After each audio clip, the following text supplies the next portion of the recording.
tour guide today. The Flashwater Museum doesn't exist anymore. Now it's a slavery and spirituality museum. Let's get going. I thought this was a Flashwater Museum. Well, it's not. So now we're gonna learn about the spirituality of slavery. Okay? Oh boy. Let's get to our first exhibit. Oh boy, I'm so excited. Well, that's good, because here it is right now. Let's turn on the TV. And now, it's time for the Pro-Slavery Bible Hour with Reverend Manfred Christofferson.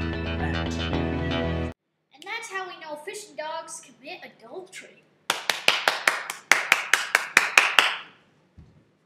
Thank you, Brother Manfred, for explaining to these people the honest truth about our pets. Now, back to the original topic.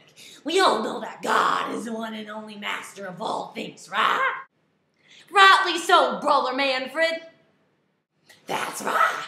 And it also says in the Bible, in Ephesians 5, that slaves, obey your earthly masters with respect and fear, and with sincerity in your heart, just as you would obey Christ.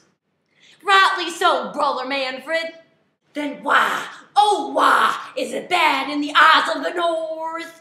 Why, look what we've done to this group of heathen cannibals and savages. We have brought them into the eyes of the Lord, and we have saved them from an eternity in hell. Yes, Sister Dahlia. Why are we so much superior to the Negroes? What? You dare question that white men are superior to women and Negroes? Why? Security, take this abolitionist away! No!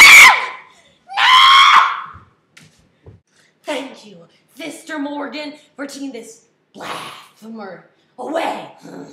That was awful! It sure was. Now let me tell you what they think.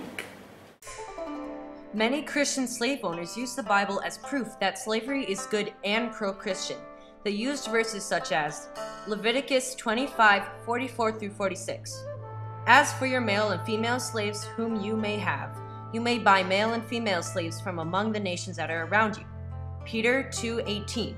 Servants, be subject to your masters with all respect, not only to the good and gentle, but also to the unjust. Colossians 3:22. Slaves, obey in everything those who are your earthly masters, not by way of eye service, as people pleasers, but with sincerity in your heart, fearing the Lord. They also use some verses to justify the beating of slaves. Leviticus 19:20.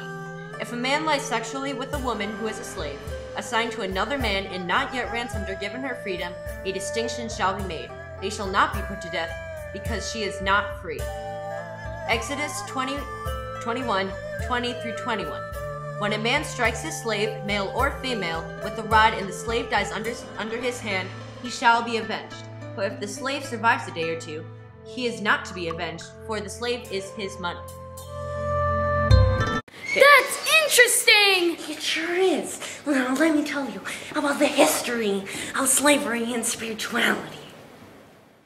In the beginning, many slaves kept their polytheistic beliefs as a way to keep as much of the world they had been forced to leave behind.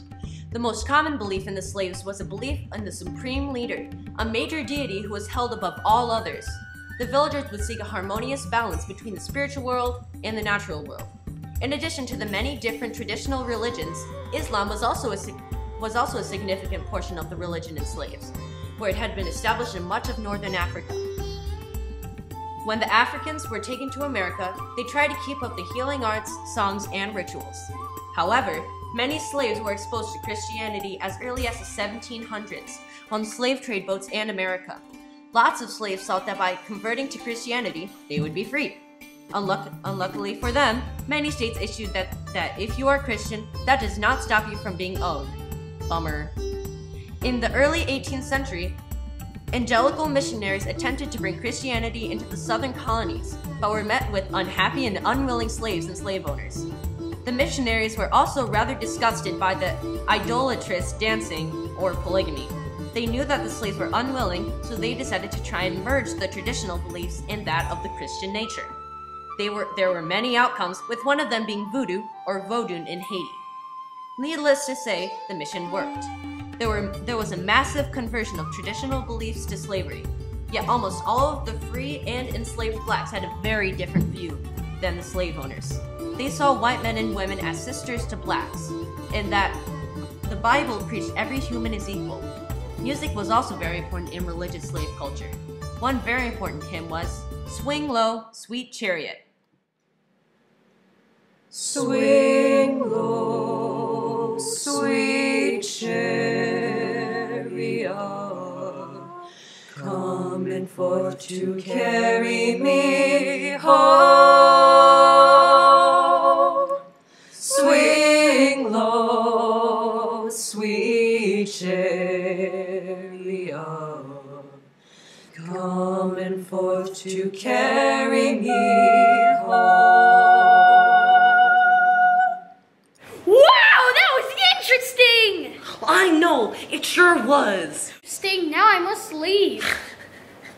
Well, I'm glad you had fun. Now get out!